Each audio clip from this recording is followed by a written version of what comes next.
Kia ora, councillors. We've got our next briefing, which is end of year 2024-25 performance. Councillor briefing, we've got Teflin, Dave and Carmen at the end of the table. Go through the presentation, and if councillors have got questions, do you want them to ask them throughout the presentation? We've got probably Okay, we'll start off. Kia ora, councillors. So just very quickly from me before I hand over to Carmen and Dave. So we haven't done this before. We haven't brought an end of year performance briefing to councillors. We thought it would be appropriate, especially given the timing around the annual report. It tends to be quite a long delay, and it may be even longer this year, so which the team will talk to. So we have been bringing obviously quarterly updates to the Regional Delivery Committee around performance, financial performance and non-financial performance, but this is just an opportunity for us to give just a quick look at the year-end position. And share that with councillors now ahead of the end of June. So I'll pass over to the team.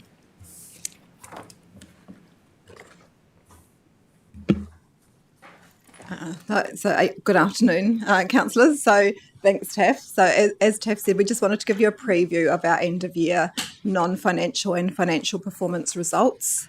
We'll give you just a little summary of what those end of year reports are going to look like, and then the indicative timeframes that staff are working towards. So we are just in the early stages of preparing information for the annual report as we come towards the end of this financial year. But you will not, as Taff said, receive some of that information for another couple of months. So we thought it timely to do this briefing for you now. So I'll just quickly talk through where we are with the service measures, and then Dave will give an update on the finances, and then we'll come back to the process and timeframes. So for our environmental regulation and protection core service, we have the 8 different services within this core service and 17 service measures. There is no change to what we're reporting for our service measure performance from what we said in the Q3 report. So at this stage, we're projecting we will achieve all those service measures apart from service measure 1, which was to notify the regional policy statement within this financial year. So other than that one, all the other service measures are on track. And very similar for community preparedness and response to hazard core service. We have 5 different services within this core service and 9 different service measures. At this stage, we're projecting that we are going to achieve all 9 of those service measures. And that is what we're also reported in the Q3 core service performance report. For our public transport core service, we have the 2 key services, public transport and then our total mobility and community vehicle trusts. We're projecting at this stage we're going to achieve 6 and potentially all 7 of the service measures. We are advising you that one of these service measures is currently at risk, and this is service measure 32, which is our percentage of bus and ferry services that are running, that's starting on time. So at this point in time, or at the end of May, there's a couple of issues we're facing. One is the reliability of the data around the ferry services starting, but also the public transport service was running just marginally under the target of 95% trips departing on time. So these last couple of weeks will actually be quite important for where that service measure ends up, if it ends up being met or not met. So we just wanted to let you know that is a slight change from what we reported at the end of Q3. And then in addition to that one, we are still waiting on our survey results for our passenger satisfaction survey and our total mobility customer satisfaction survey. So both those surveys have been completed and the results are being calculated and the report compiled. We will have that report by the 30th of June. It's just whether we achieve this service measure or not is purely dependent on what those results tell us. So we have consistently met these service measures in the past, but until we have those final results, we don't know the exact outcome of this one. So, but at this stage, it is on track for that information to be received. I've just got a question from Councillor Ridge. It's really a question and a comment, really. The slight variation to the percentage of buses starting on time, it always seems to be the one thing that trips us up on this. Is that measure in the future, could that be a range, 90 to 95%? Or it just seems to be not achievable,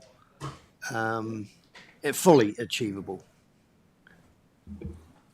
I think there's a slightly different issue for this financial year as opposed to previous financial years for the service measure. So the service measure has not been met in previous years because issues with bus driver availability and then through COVID times changing schedules. This year, the public transport team have advised us the issue is more actually some of the roadworks that are happening around the city having an impact on the scheduled departure times. But it's very close to the 95% target. It's a few percentage, I think it was at the end of May, 94.6%. So very close. And we could just say, well, we're rounding it up. But so I think the target is a good target, but it's very close. I don't know if Giles has anything he wants to add on that. I mean, I agree with everything that Carmen said. I mean, they're only, what we try to do with targets is greater or equal to. So it's greater than or equal to 95%. If we were to say that it was greater than or equal to 90%, that clearly would be an option. But if we normally achieve it and we're really, really close, then I think we'd rather leave our target where it is. Anyway, carry on with the presentation. So I will just say there are many calculations that go on behind the scenes to give you that one number. So, there's a lot of thought into the methodology that sits behind it. So, Sorry. Okay, kia ora, councillors. Look, the annual report, as you know, consists of some service performance and financial performance, and I'll just give you a little bit of an insight into the financial performance, given we're 12 days away now from the financial year end. So whilst the Audit and Risk Committee covers some of these things off, I just wanted to highlight 2 or 3 things. One around a cyclical valuation issue that is applying this year. Secondly, where our projected underlying operating result comes in, and thirdly what that means in terms of the predicted reserves balances, and then I'll hand back to Carmen who'll go through the timelines. So just in terms of the cyclical process that we're in just this year, we have asset valuations happening, which typically happens once every 3 years, and I've just highlighted the 3 asset classes: the flood protection, land and buildings, and forestry, also trying to give you a sense of their relative materiality, which you may already know, but just to remind you about the relative materiality, and to give you a sense as well. I understand when the long-term plan budget was worked through, it was anticipated that that would be an upwards revaluation. Now, that'll play out as it plays out with the external valuers doing that right now. But I guess just to give you a sense, that could be a very material shift in the overall bottom line as we work through these 12 days and get to the 30th. So then the underlying position, underlying operational position, and this is based off the 9+3 forecast, and this excludes the result of the valuation exercise which is playing out. That is we're now predicting that in a couple of weeks' time that'll show a surplus of 10.3 million. And if I flick to the next slide, that is quite a big shift from the budgeted position that we had at the start of the year. And I guess to unpack that a little more, the more significant changes are the first 2. You will be aware of some of these things, so they shouldn't be a surprise. We've been signalling to you around the labour vacancy issues that we've had, and the stretch on staff at the moment with the time to fill in those vacancies. And organisational change initiatives are things like something I'm involved in with the FMIS project, replacement of our financial system. Look, we probably 18 months ago budgeted financials around those kind of projects. We're making really good progress, but we're at a stage actually where there's more intensive internal resource being used rather than the external, which is coming. And so it's more of a timing issue, particularly around that project. So we'll go again. And I think I had a briefing earlier in the year on how surpluses then link to reserves or the accumulated balance. This is to highlight where we predict those reserves, and there's probably 3 that matter here because most of those big changes from before impact the general reserve about halfway down that slide, the passenger transport PT just underneath that, and the debt position being the impact from the delays in some of the policy work. You'll note in particular that general reserve remains predicted to remain negative in spite of a better than anticipated operating result. I'll hand back to you. Yeah, continue. Yep. Okay, so in terms of the end of year reports, we're working on 2 key reports for council. So we will continue to produce a Q4 core services performance report. Where staff have commenced working on that already. That will include the unaudited and interim results for service measures and financial performance, as well as key developments in the Q4. So we'll bring that to the Regional Delivery Committee in August. And then we're also commencing work on the annual report, and which will lead into an annual report summary as well. So just wanted to signal the annual report this year will look slightly different from previous years. We will align this with the core services, whereas previously it was reported under portfolios, and it will align with what we've said we would be undertaking for year 1 of the long-term plan. We'll include in that, as briefed to councillors last week, a summary of our outcomes reporting for the first time, as well as the usual non-financial information around service measures, actual results and narrative, key developments, work that we've progressed or issues that the core services encountered during the year, and then the financial performance results. I've just got a question. Claire, do you want to ask your question now? Yep. Mine's a comment. Oh. Can I make my comment? Sure. After my question. Okay, I'll make it after Peter's question. Peter. My question is this, is that the regional policy statement stuff was was going to be debt funded anyway. So the cash position, irrespective of that, is still 10.3. Is that right? The underlying operating surplus, those expenses flow through, but it's not funded by rates. It goes debt funded. Yeah. Well, I'll make my comment. Look, I'm really rapt to read this and really appreciate the work that probably led by you, Dave, Carmen, around the financial stuff, but the whole organisation, the turnaround that we've been able to get from a deficit of, I think it was 13 mil, I think from memory, to 10.3 in this operational side of it. And I think that's important, but the valuations, as you say, will be what they turn out. And yes, they get put into a statement of financial position or whatever it's called, whichever one it is.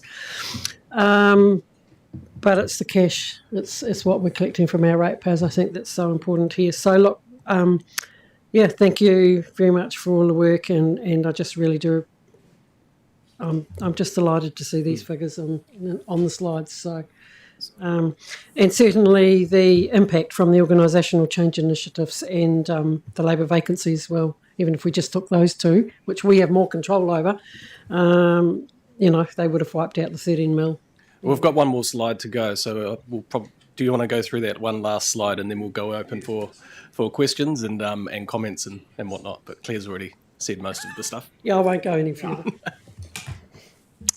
Thank you. So just to round off with our end of year reporting timeframes, as mentioned, you will get the core services Q4 performance report to the Regional Delivery Committee on the 18th of August. But for our annual report timeframe, we are commencing work on that. The audit will start on the 18th of August, and audit have advised that is projected to take 5 weeks. It's quite a tight turnaround, but we are at this stage scheduling that we will bring the audit report to the Audit and Risk Committee first on the 1st of October. That really will be subject to the audit progressing as expected. Under the Local Government Act, we're required to adopt the annual report by the 31st of October, but obviously the timing is very, very tight around this early October timeframe between getting the information back from audit, taking it to the Audit Risk Committee, having any time then to get it in front of council before the local government elections take place. So we just want to signal we are anticipating this stage that it would actually come back to council for final adoption in November, but we're working very hard to get it to the Audit Risk Committee for the 1st of October. So Awesome. Yeah, but it's a little bit disappointing to hear that the audit might not be able. Sorry, not the audit. The annual report might not be adopted by this particular council. It's what happened to this incoming council last time, and I was hoping that it wouldn't, but it is what it is. But yeah, again, echo what Claire has said. The turnaround in some of those numbers is phenomenal, and I know there's been a lot of work internally with the organisation to really nail down costs and be a bit more efficient with what we've got, and that's showing through the results. So I think Dave, you've done a great job in this part of the organisation, and so thank you, and thank your team for what they've done. And I think the presentation today has been great to give us an understanding of where things might be coming, especially with the annual plan adoption next week. So have we got any questions from councillors? Grant? Oh, Councillor Edge. Thank you. Yeah, thanks very much for this. This is looking pretty amazing. Just a query on the projected reserves page. Yeah. And I sort of comparing this with the LTP or pre-LTP discussion that we had. In terms of the general reserves, on the 1st of May, there was a deficit in the general reserves of about 14.1 million. So is that, could you explain just how that's been decreased? I don't know exactly the page you're looking at there, but I think we need to get the concept here that the flow of the surplus then channels into the various reserves depending on how it's funded. And I think, as I said earlier, the three kind of elements of that surplus that have been impacted are those that are funded by general rates, targeted PT rates, and debt. And it will be those general elements that have made the most material change to now for us to predict that general reserve will be in and around 4 million in 12 days' time. I hope that answers the question. Pardon? Yeah, I know it's a good thing. It's just we've got one set of figures that were given to us in a previous briefing, and just the layout it's useful to sort of compare things. So that's all I'm doing really. And obviously the passenger transport has gone from a projection of for the LTP of 10.1, it's now 17.9. So that's we understand what that's for. And the operating reserves have gone from 17.3 to 54.9, which is a pretty significant jump. So look, it's really good to see, and look forward to the final reports. One thing that was mentioned in the previous briefing was regional parks reserves were also identified at that time as a 700k deficit. That's not in this current chart. Is that because what's the reason for that? So there's a myriad of reserves and some that expand from these ones. I don't know which one, and I'll have to come back to you, but this is a complete set. We may have provided additional information in a previous briefing which would have had some of the expansion of those other reserves. I think the message is that we're in a really good position at the moment, and I genuinely think that this sets us up into this uncertain phase that we're probably going to be going in a really good space. Councillor Mackenzie. Well, I think you just need to qualify that comment, Dion, because in fact, if you look particularly at flood protection, that's sitting at relatively low levels, even though it's in surplus. It's I think most schemes operate on 100% of their annual costs sitting in reserves. Some sit at less than that, and at $10 million we're significantly under that number. So, and I suspect regional parks probably sit in that number. I think that normally sits where it sits before you break things down. So yeah, I'll qualify it with better than what we had. And yes, sure. I think that if we actually took the reserves and actually had a conversation about the purpose for which they're held, which I think is probably where Councillor Mackenzie is going, it would would be an interesting conversation for some of them. I mean, highlighting that whilst certainly healthier the general reserves, it's still forecast to be overdrawn. We still don't have a positive balance at the bank. The PT reserves are obviously a consequence primarily of decisions that NZTA made. That money ultimately will be spent. So I think it will lead to conversations around opportunity. If there are opportunities to invest, what do you want to invest in? What do we need to keep on the balance sheet in case of, which is part of the reason for holding things on the balance sheet. Absolutely. But it's certainly a more positive picture than we were previously forecasting. Any other councillors got questions? Councillor Edge. Just in terms of the debt reserves, we I think at the LTP are looking at we were looking over the length of the LTP of a reduction every year of 2 million. Is that still relevant, and we'll continue to draw down from that? Is that? That's correct. Yeah. Well, it doesn't look like there's any further questions or comments. So again, thank you very much for bringing us this information and presenting it. And there's obviously always work to do, but I think you've done a good job at getting us to where we are at the moment. I think our next briefing is Teflon. Have we got the people? So if we take a break for 5 minutes and get the right people down.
Sorry, haven't got any support from a director.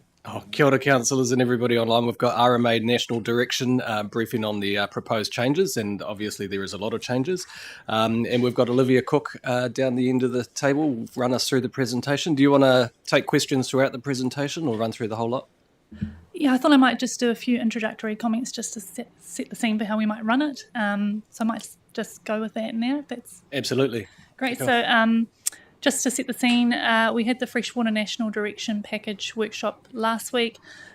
Staff found that direction that councillors provided really, really helpful, so that's going to be used to shape the submission. Today we'll run a similar process in that we'll go through the infrastructure package, pause there for some discussion and feedback, and then we'll do the same for the primary sector feedback. I think that'll give us around 15 minutes to talk about each, and hopefully, I think, 15 minutes should be probably useful enough. The last thing I wanted to say is that just to be aware that the fourth package, which is the Going for Growth proposals, has landed today. So consultation opened, 8 weeks for that. We'll be coming back to you with a plan for how to respond on that, but that will be a separate submission process. So I'll run through quite quickly on the slides so we have enough time to talk through it, but I'll just kind of highlight the key points and where staff's advice is landing. The key thing we want to do today is test your comfort with the advice, and if there's things that need to change, to hear that from you. So just a reminder, so the proposals that we talk about today, which are focusing on infrastructure and the primary sector package, it is mainly just those ones with the question marks, noting that we will be covering off other topics, but we think that we have enough sort of direction at the moment on those. And just to reframe the conversation, last week when we talked to you about the National Direction Package, we did signal that there's a number of matters that you will need to think about when you're looking at the positioning here, and staff have tried to apply the same thinking to the advice as we've formed it. If we've got that balance not quite right, we want to hear that from you, but this is sort of the lens that we've applied to it. Councillor Mackenzie? Can I just ask the question then, why are we aligning with previous council decisions, and you use example draft RPS, when the draft RPS was specifically drawn up under the auspices of the 2020 MPS of Freshwater, and this government is now suggesting that they're going to revert back to some previous iteration of that. So the draft RPS shouldn't give us any direction on this, because that's clearly, there's no alignment with what we're trying to do here.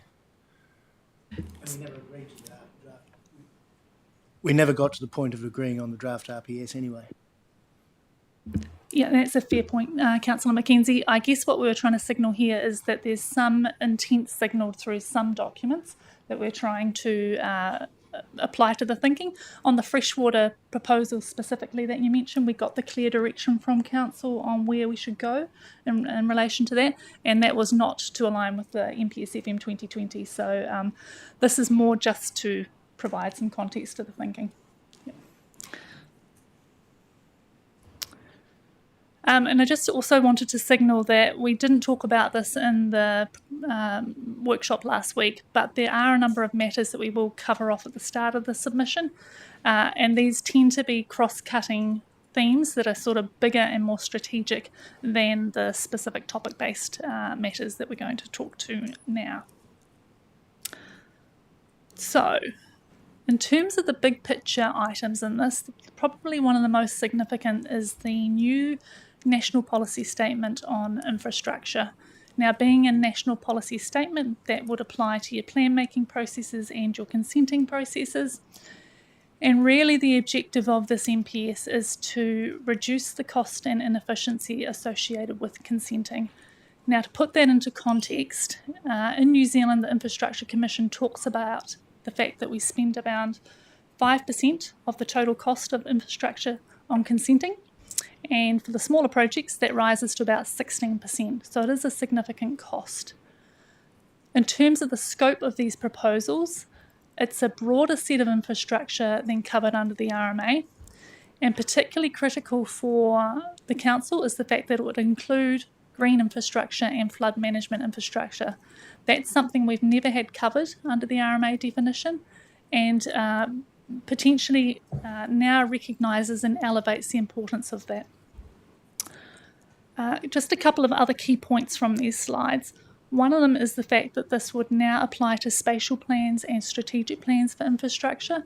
That's critical if you think about the context of the Greater Christchurch Spatial Plan, and it means that we get these key decisions made up front, and we start to reduce the relitigation of decision making through planning processes.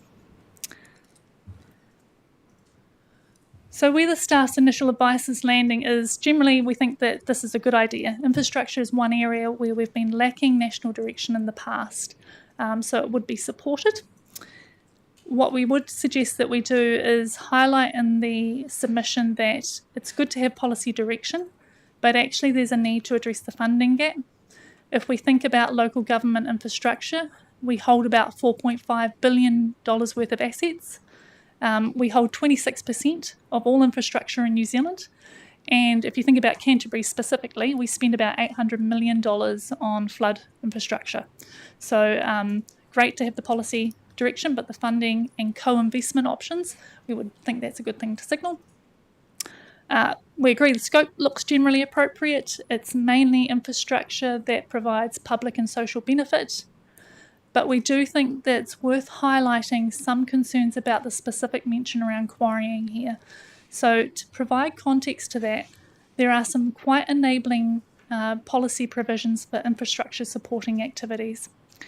The thing that's notable is the fact that quarrying is the only activity that's specifically mentioned, and it's just potentially elevating the importance of that activity, maybe to the extent that it may not provide for community outcomes if that's reflected through.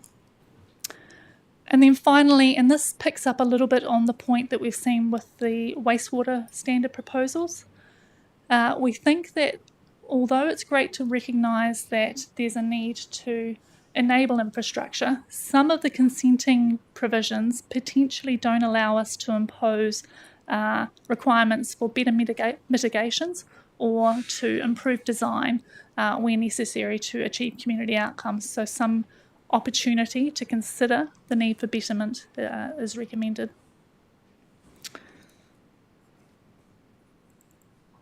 So the next one is natural hazards. Again, first time we've seen a national... Do you want to run through these first? Or I was thinking we would, but I'm happy to take it. Are you happy just to go through these and then we'll ask questions all once we go through these, or would you burning to ask it now? Peter, and then Claire, and then Grant. Olivia, this is just clarification, and it goes to scope, where you've talked about flood management services. Is that the asset that you're talking about? Well, congratulations that's in there. I mean, we've struggled really hard to have that recognised. So whoever's got that recognised needs to be rewarded. Thank you. Councillor Mackay? I just have some concerns, I suppose, in looking to tease out a little bit more your concern about quarrying or stating concerns, because we do touch on it later on, because it's in an NPS and it talks about how the different definitions, and I think total of 4 NPSs that all relate to quarrying or quarrying activities or activities associated with quarrying. So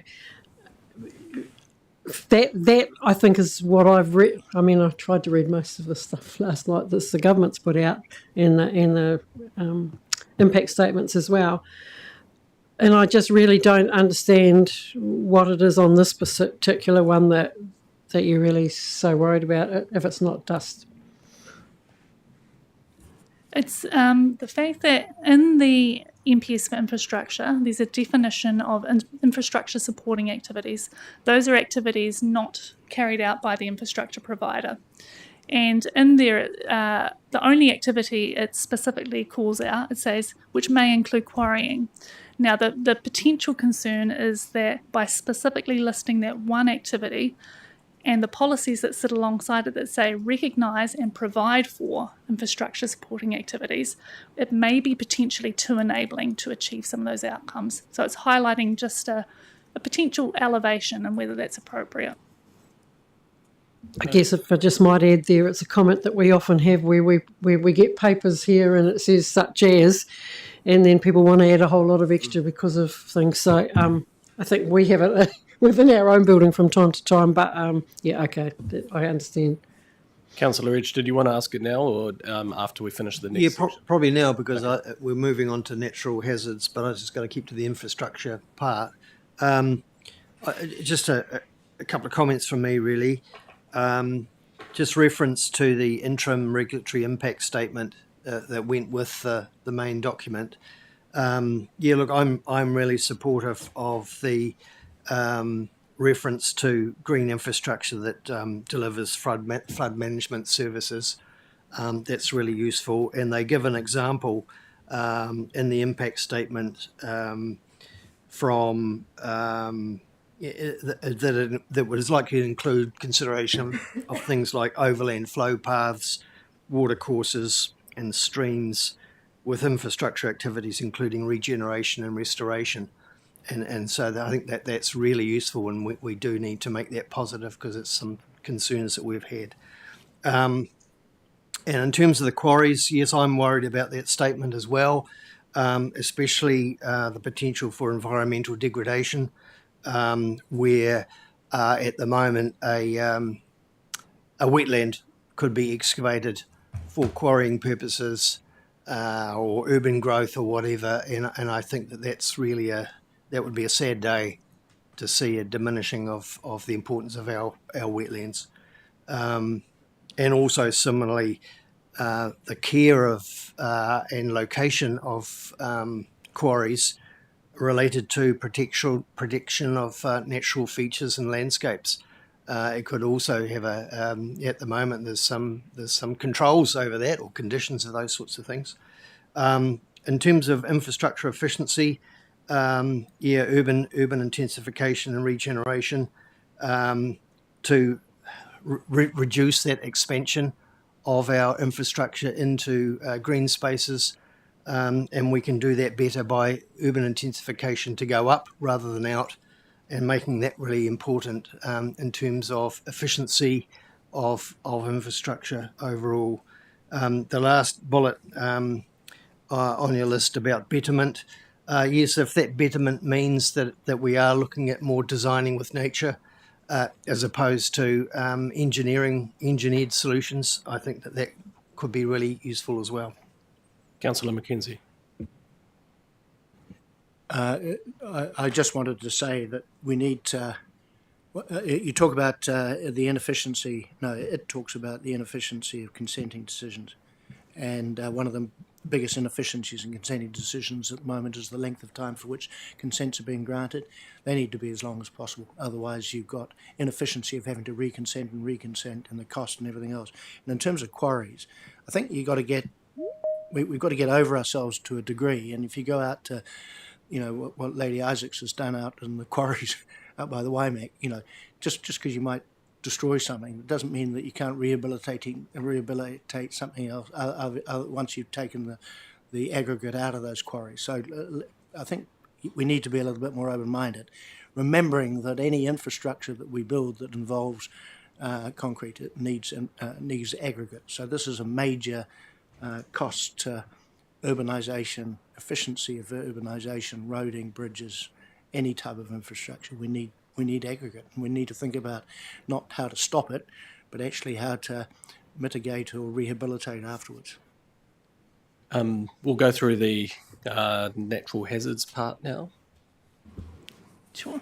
And I might just add that the only thing that we were suggesting around the quarrying was not to put anything around that would stop it. It just is a little unusual just to mention quarrying when nothing else was mentioned. So it's more about that, like whether it was needed to be. I'll ask for general feedback.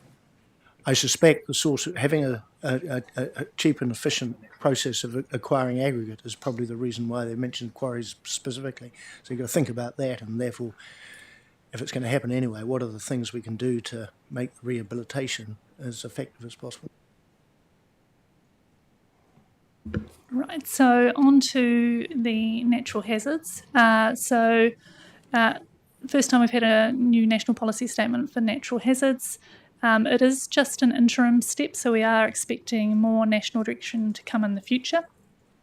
It's covering off 7 types of infrastructure. The things that it doesn't cover, for example, would be wildfires, but there is the opportunity for councils to have their own policies and rules to manage those other hazards. It's requiring the impacts of climate change to be considered at least 100 years into the future, and we know that that's important given the increased risk and frequency of hazards.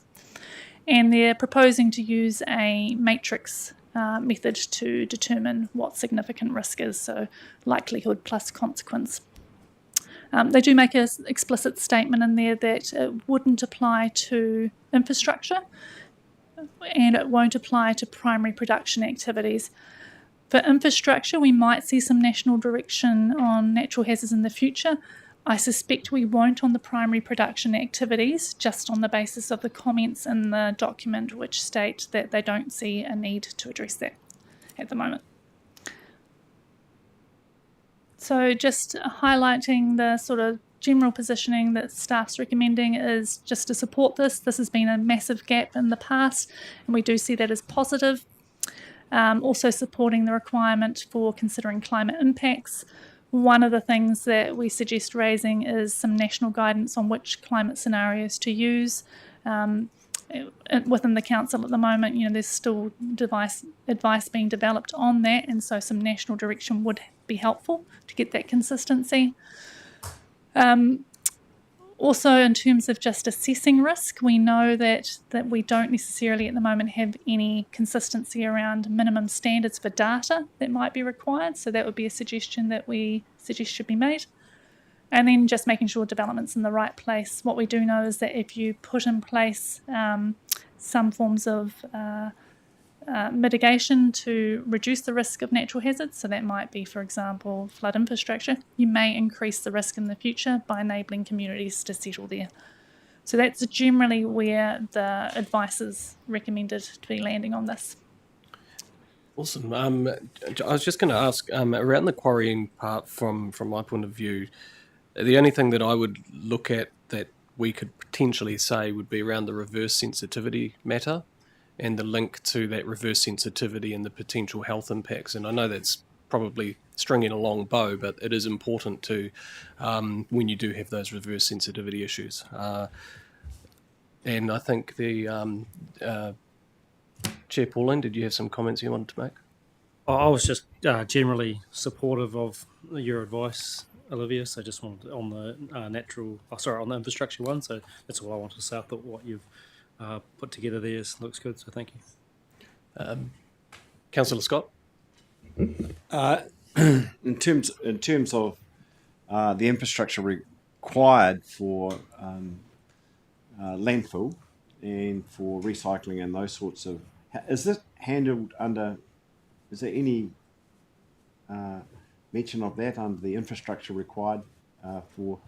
Like, I mean, we've got a lot of when Ian McKenzie raised this point before about Lady Isaac Quarry, which probably it's probably the best example, I guess, of rehabilitation of a hole in the ground. But in other areas where we've used it to, backfill demolition material and those sorts of things, is there any nothing? Because it seems to me that that's a big issue that we have and that we're facing, is the fact that we think we're identifying natural hazards, but we're actually making them also at the same time. And the standards around those things need to be looked at. Anyway, just a comment. It's not a natural hazard at that point. It's not a natural hazard. It's a man-made hazard. Might be, yeah, there's something in there. I think Councillor Edge and then Councillor Southworth. Yeah, look, I take your advice on this. The one thing that I did think we obviously need to be looking at our spatial plan for Greater Christchurch, where we identified constraints related to natural hazards, so and the constraints to growth within areas of natural hazards. So that's something that we should refer to. And the other thing, of course, is our two climate action plans, the regional one and our own. Really important about what the content is and the direction that we're proposing in those. Thank you. Councillor Southworth. Yeah, just thinking about the quarries and the comment just before about demolition waste. Like, are there mechanisms to try and drive as little demolition waste to a hole in the ground as possible. I mean, crushed recycled concrete is a perfectly usable aggregate, so it makes no sense to be digging a hole to drop crushed concrete back in that could be actually replace the aggregate in the first place. And then also similarly around soils, I know there was one of our former staff members did a presentation quite recently on soils that are going to waste and are being dumped, like millions and millions of tons of it, which could again be absorbed into landscaping or, but with the right policy settings. So we're not transporting this stuff and wasting materials that could actually be used. So if there's any opportunity to put something in around that, that would be, I think, a good place to start trying to build that conversation. Is there any other questions of councillors around the infrastructure and development or comments? Anybody online, have you got anything to say? Nope. Okay, move on to the next one, the primary sector. This is the first proposal in the primary sector package, which are proposals to change the New Zealand Coastal Policy Statement. So a little bit of context here. The NZCPS has a set of what they call activity-based policies and a set of protection-based policies. And what the proposals here are seeking to do is to provide a pathway through for enabling some priority activities in the coastal environment that would otherwise be prevented because of the strong avoid language in some of the other policies. So principally it's around enabling things like specified infrastructure, renewable energy and electricity networks, and also some resource extraction too. There's also a proposal to recognise that if an activity has to be in the coastal marine area because of operational needs, so that's things like logistics or technical reasons that it's provided with, and then also recognising some changes to actually require decision makers to provide for aquaculture activities. The other piece of context here is we've had some recent decisions out of the Supreme Court around the Port Otago case, and what they found was there was a pathway through for ports, but there aren't pathways through for things like renewable energy. And so part of this is trying to thread the needle through. So in general, the recommended staff advice is firstly to recognise the real importance of those protection policies. They're there to protect things like Indigenous biodiversity, natural character and natural features and landscapes, but also to recognise that some changes are needed if we want to enable a transition to renewable energy. So it's trying to get that balance right here, and I use the word balance carefully given the context, but some changes would be needed if we wanted to enable that. The one thing that I think we are conscious of is that we've got a lot of changes going on to different pieces of national direction.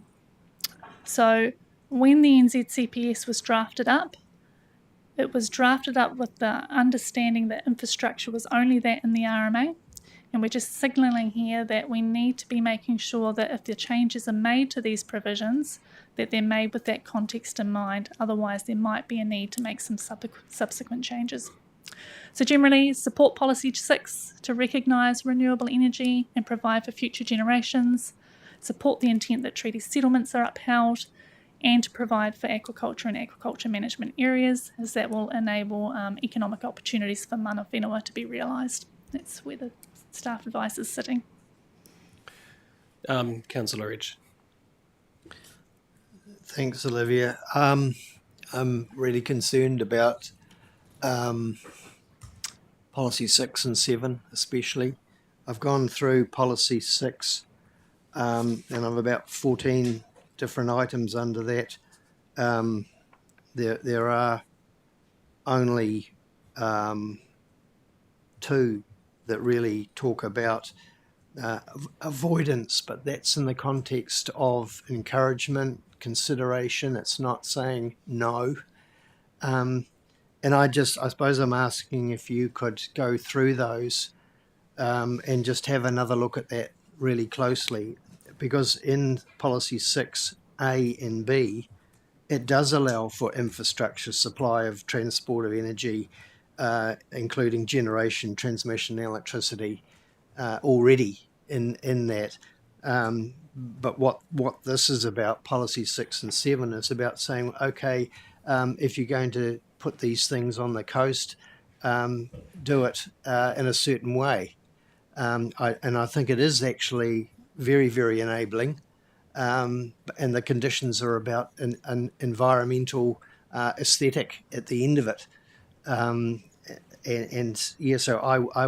I'd like you to consider that, because it's really just, for example, 6C talks about encouraging consolidation of coastal settlements, hopefully to contribute the avoidance of sprawling and sporadic patterns along the coast. So they have a so it's only those two clauses really, and one talks about the visual effect of really sensitive areas. So they are important. Policy 7 talks about what the regional plan, for example, could do, plans and objectives.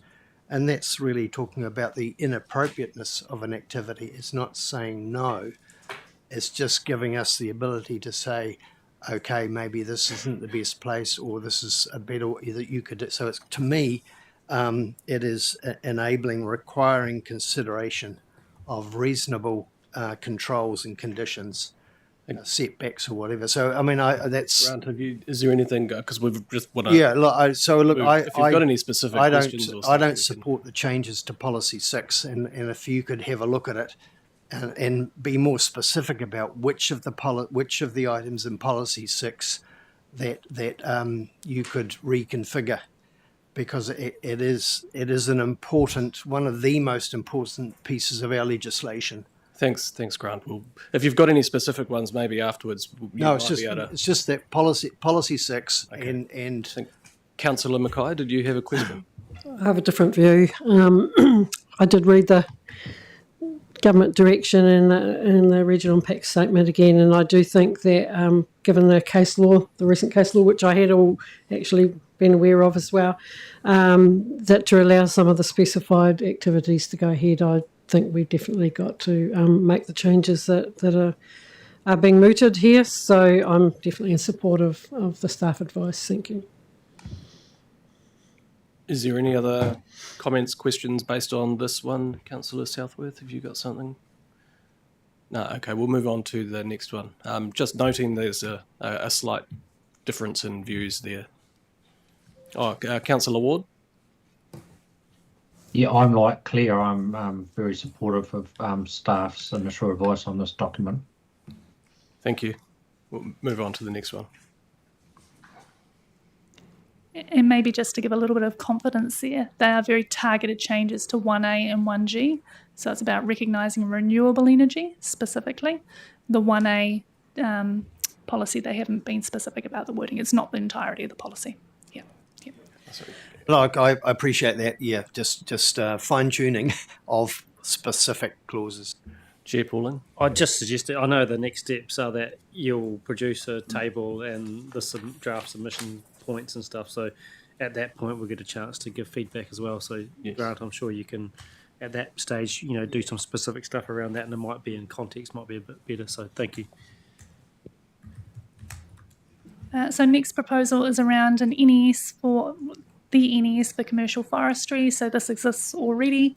The key proposal here that we want to talk to you about is to place a restriction on the ability for councils to have more stringent rules to manage commercial forestry. Again, this would be similar to some of the changes we've seen around the wastewater standards, where there's a restriction being put in place. And we could only have more stringent rules if it's identified that there's a severe erosion risk and that it would result in significant adverse effects on people or the environmental property. So it's a dual threshold. They're also seeking to repeal existing regulations that allow councils to have rules to manage afforestation. We currently have those rules in our plans. And then finally, new options to manage how slash is mobilised. Now, the important context here is that a lot of those provisions went in following Cyclone Gabriel in response to the inquiry. And so some of the proposals here, particularly around the thresholds around slash removal, would mean that slash can get to a larger size before it is removed. And then finally, they're looking to repeal regulations that require the preparation of afforestation and replanting plans. So pretty significant changes in the context of an NES. So staff advice here would be that we oppose the restrictions on more stringent rules. It is an extraordinarily high threshold to have severe erosion risk and significant adverse effects. We run the risk that we will have pretty significant impacts on our freshwater and coastal environments and our people and communities. And just noting that we don't have any areas in Canterbury that meet that severe risk, but we do in our own council plans identify high soil erosion risk areas. They'd only be classed as moderate under the MPI classifications. And pretty relevantly, we've just gone through a Plan Change 7 process. We've gone through the negotiation of appeals with the commercial forestry sector around our rules. And those rules do include conditions to manage effects on things like critical habitats, inanga spawning sites, rock management areas. And so they have been developed in consultation with our community. And finally, the repeal of those rules around afforestation, we have those rules in place in Canterbury because we have water short catchments and forestry can prevent aquifer recharge. And so if we lost those rules, what you would see is potentially a drop in environmental flows with impacts for water users in the catchment too. And so we think that that would not be a great outcome. So that's generally where the advice is landing on this. Just on the rules around the council severe erosion risk, is there any mention around fire risk? I know this council, after the Port Hills fire, asked for some changes in the in this particular national environmental standard around the risk of wildfire and where you've got residential living, and they haven't picked any of that up. Is there something we can ask or put into that submission that we're doing, because we've made a submission or written a letter to the government around this, combined with the City Council and so on? Sorry. Yes, so we could raise the requirement that we'd like to see fire risk added alongside erosion risk. That would be an option. I think also, just if we take it up a level, having the opportunity for councils to actually put in place just more stringent rules to manage things like that is probably the more appropriate response. Yeah, no, I think that's quite smart, but I do think we should point out the fire because it has been a really relevant problem for us down here, and we have written a letter to the government to that effect. Any other questions, comments? I've got councillors Southworth, Sunkel, Edge, Pauline, Mackay, everybody. Yeah, so in terms of that erosion concern, I mean, it seems astonishing to me that Lewis doesn't meet the criteria. But also that it seems like there's a bit of a contradiction here in that they're trying to open up more opportunity for aquaculture, and yet sediment runoff in some of the catchments with Lewis, the water quality and the impacts on the marine health from that sediment is, I don't think you can dispute that it's having an impact. And so I think maybe worth trying to point out those two things as sort of contradictory. It's costly losing soil. It has an impact long term. I think we should definitely support you in pointing that out, but making that link with the marine health as well. Councillor Sunkel. I was going to raise the same point you did, so I guess utilising fire risk as an example of the ability would be, I think, quite appropriate given the conversations that we've had with government in the past. Councillor Chair Pauling. Kia ora. Thanks, Olivia.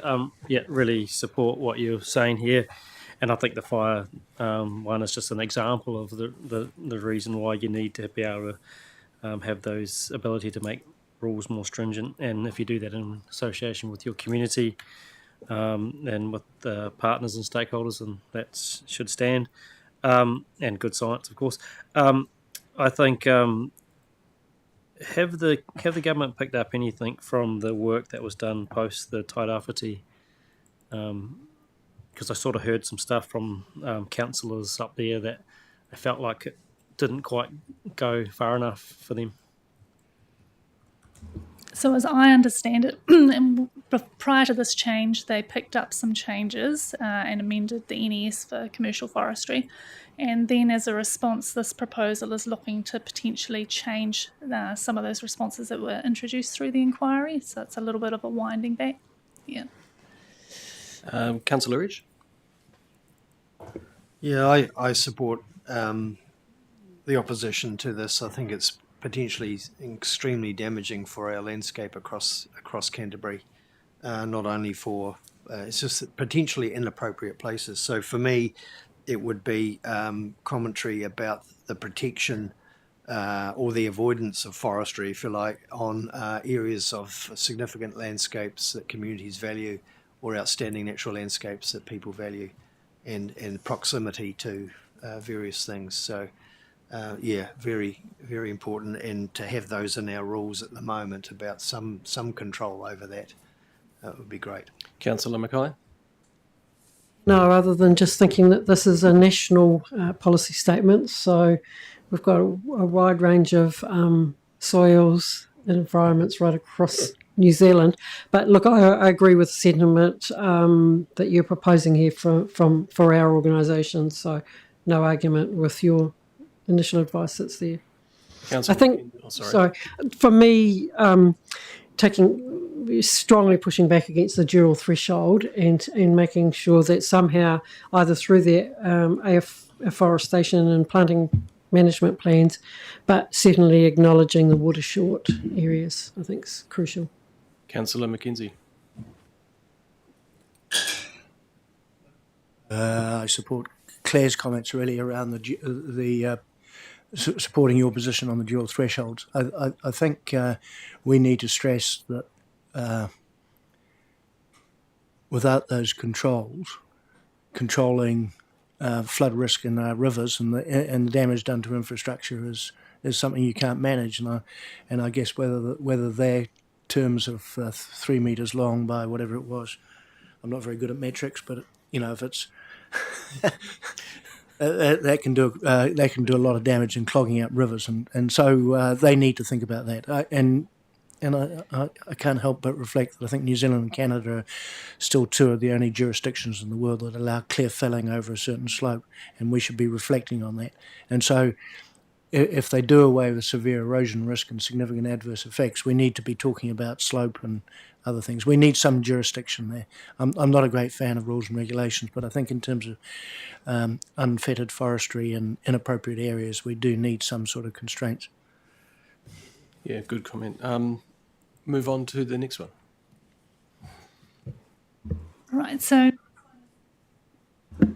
the next one concerns a reasonably targeted change to the national policy statement for highly productive land. So government objective here is to allow more or enable more land for housing and growth. So removing land use category 3 soils, but retaining land use category 1 and 2. So to give you a sort of contextualise that, in Canterbury, when we undertook the exercise, we had around, I think, 24% of our land is in LUC 1, 2 and 3. Taking out LUC 3 would reduce it down to around 4%. And also there's a proposal to extend or suspend the timeframes for mapping that land in your regional policy statement. So a little bit of work was done when the draft RPS was being produced, and this is sort of what I was pointing to at the start of the submission around sort of positioning and reflecting that advice. So suggestion is to support the removal of the LUC3 land, noting still that it's very important to protect that productive land generally for food security, but also recognising we do actually have quite a lot of land in Canterbury, and if you take out the class 3 soils, there's still sufficient land there under LUC 1 and 2. But highlighting that even if you free up that land, we do still need to make sure that any urban rezoning decisions take into account infrastructure needs and requirements, which is particularly important in the context of Canterbury, given the environmental challenges that we have. And lastly, just to support the requirement to extend the timeframes, but suggest you do that as part of spatial planning because that's where we're moving to in the future. I just got one question in relation to this particular one and the policy that Minister Bishop released today. Are they interrelated in terms of what he's saying, building out and building up? And does that come into this submission? I haven't had a look at the proposals yet, so I can't comment. Okay. I suspect there would be some sort of interface, but I just can't comment at the moment. That's cool. We'll get to that. I think we've got Councillor Scott and then Mackenzie. So fully support this because I think it's holding up a bit of development around the place, especially down our way. Livy, just that last point, you've got the support requirement to extend timeframes to mapping, but state this is the best done as part of the development of future spatial plans. So when the MPS goes through, does that mean that we need to adjust, or does that mean that it rules 3 out, class 3 out? So at the moment, the issue obviously is that this only applies to regional policy statements, and we don't know what the government is going to do in terms of regional policy statements long term. So if you were to do it, and if regional policy statements disappear, which it looks to be the intent, do the exercise as part of that. Councillor Mackenzie? Yeah. Look, I support the intent of what you're doing, but I don't think you go quite far enough. It seems to me in Canterbury, and as you make out, there is plenty of land, LUC 1 and 2, for food production. And so I would suggest that you should actually go a bit further and say that although the purpose of the highly productive land protection was really more around Auckland, I think, and perhaps and one or two places around cities in the North Island. In Canterbury, we actually have plenty of 1, 2 and 3, and so we are not in favour of too many restrictions, but some flexibility for the regional and district councils or city councils, TAs, to work together to zone and plan accordingly. Councillor Ridge. Thanks, Olivia. The removal of LUC3, I suppose, is primarily for urban rezoning more than anything. Like everything, if you design well enough, you can actually have more protection of that within the context of an urban growth if people are going out rather than up. So it's whether or not there's sufficient conditions and rules on subdivisions or whatever to protect certain parts of land, especially around rivers, the ability for green space corridors and things like that, and alternative land uses for food production in and around urban areas. I think in the North Island, a lot of food production areas have been lost. Pukekohe's always comes out as something that's just urban development creeping across uncontrolled on the best potato growing land in the country. So you kind of like, there are some things that, but anyway, look, I don't think we're going to stop that because it's going to happen, I think, in terms of the government not changing its urban development rules, urban growth rules. Thanks. That's where spatial planning will be really important, Grant. Yeah. Spatial plans, perhaps a bit more bespoke spatial plans for other things as well. All right. Any other questions on this one? No. Okay. We'll move on to the next one: marine aquaculture. You making noises. So I think this is the last one. Marine aquaculture. So there's currently a national environmental standard for marine aquaculture and some proposed changes to this. They principally relate to putting in a controlled activity pathway for changes to consent conditions for 3 matters. One is relating to conditions for monitoring, one for adding species, and one to change or add structures to a marine farm. There's a separate proposal around having some permitted activity rules for research and trials, but they would be limited in terms of the area and the duration of the activity, and a requirement that actually no species are farmed, which is pretty important, I think. And so in terms of the staff advice, look, we recommend you support the permitted activity rules on the basis that we are looking to enable innovation, and these are low risk and temporary activities with pretty appropriate conditions, we feel. But we would suggest that a controlled activity status for changes to monitoring conditions should be imposed, and that's because a controlled status would mean we would need to grant that change of consent application, even if those monitoring conditions were significantly weakened. So we think that's not appropriate. And then finally, because many of these changes are looking to provide a permitted activity pathway for some activities, we think it's important to just acknowledge the rights and interests of iwi and hapu under the Takutai Moana Act, and particularly the fact that there's a need to make sure that marine farms stay within those existing footprints so that their rights and interests aren't infringed on. So that's where this is landing. Councillor Mackenzie? This specifies marine aquaculture, but does it include freshwater aquaculture? It doesn't. That's a different, and none of that's up for review. Okay. Any other questions, comments on this one? Councillor Edge? Oh, just quickly on the monitoring conditions for adverse effects. I suppose that's something to do with, or could be something to do with unwanted organisms attaching themselves within the environment of an aquaculture environment. Is that how that works? I'm trying to refresh my memory on whether or not it addresses biosecurity matters. I can't recall, but it would be potentially, to give an example, you might have a condition in your consent that requires particular trigger actions to happen if you monitored water quality and you saw a change. There's those sorts of conditions, yeah. Councillor Mackay? This was the monitoring one. Was the oh, now she's frozen. No, it's not. She's working again. That was the only thing I couldn't find a lot of detail in the reports. And I'm thinking you might have some extra information around that, because you're obviously concerned about them being weakened. But as a consenting authority with a controlled status, we still do have a say. Or are you suggesting that the conditions of those consents would be actually as part of the controlled status? So if an applicant lodged a change of conditions to amend their existing monitoring condition, we wouldn't be able to say no to that, irrespective of where they changed the, for example, they could set a much higher limit. Yeah. Okay, well, if that's a different story. If you can't say no to what they put on the plate or what they apply for. Okay, thank you. Councillor Southworth? Oh, okay. I've got one question on this. How does this particular?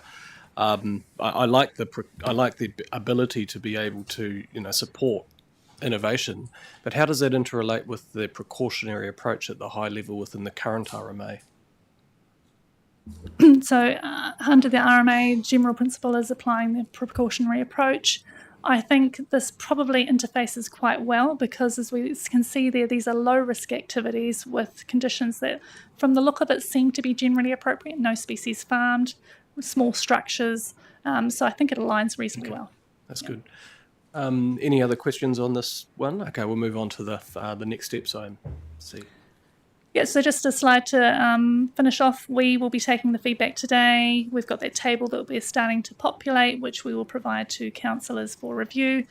I have to go back and have a look at the detail on the timeframes, but we're looking for feedback on the draft submission sort of in that period of 7th to 14th of July. And we will send out an email in the next week or so with the timeframes and the table for feedback, with the opportunity for it to be considered at the Strategy and Policy Committee at the end of the month. Councillor Southworth, did you have something to? Yeah, just this is just a comment that relates back to the water strategy meeting that we had last week, which was, I think it was Cam. I can't remember who the other staff members, but there was this discussion about the period of time that we should be considering in terms of the water, a sort of drought resilience, water resilience strategy. And I just note in the hazards part of this, there's a specific 100-year for climate response or climate consideration, which I pitched in 100 years as being a realistic sort of time frame to be looking forward to for water resilience thinking, and the climate change predicted through that period, this presentation ties in with that government 100-year. Is there anyone else with any final comments? No, thank you. Oh, anybody? Councillor Dicho, Councillor Ward, have you got anything you wanted to specifically add to this? No, I'm all good. Awesome. Thank you guys for being online. Thank you very much, Olivia, for all of the work that you're doing on this very complex piece of work. It's, there is a lot of change going on, and it's really important for us to know what's happening so we can make good decisions on behalf of our communities as well. So thank you so much. Who's on karakia closing? I didn't open this morning, but I'm happy to do it. Kia ora Dion, nei te mihi ki a koe, I tēnei wā mo tō mahi hei kai hautu o tātou nei waka. Tēnā koe Olivia mo tō tīma hoki, ai nā kai mahi katoa o tēnei kaunihira, ai tēnā koutou. Ai he karakia whakakapi o tātou nei rā, tātou nei hui. Kia tau nā manaakitanga o nā mea karo ki runga ki tēnā o tātou. Kua māhia te hua mā kiki, kia toi te reo, kia toi te mana, kia toi te aroha, tūturu whakamaua, kia tīna, haumie hui e tāi ki e. Kia ora. Thank you, everyone.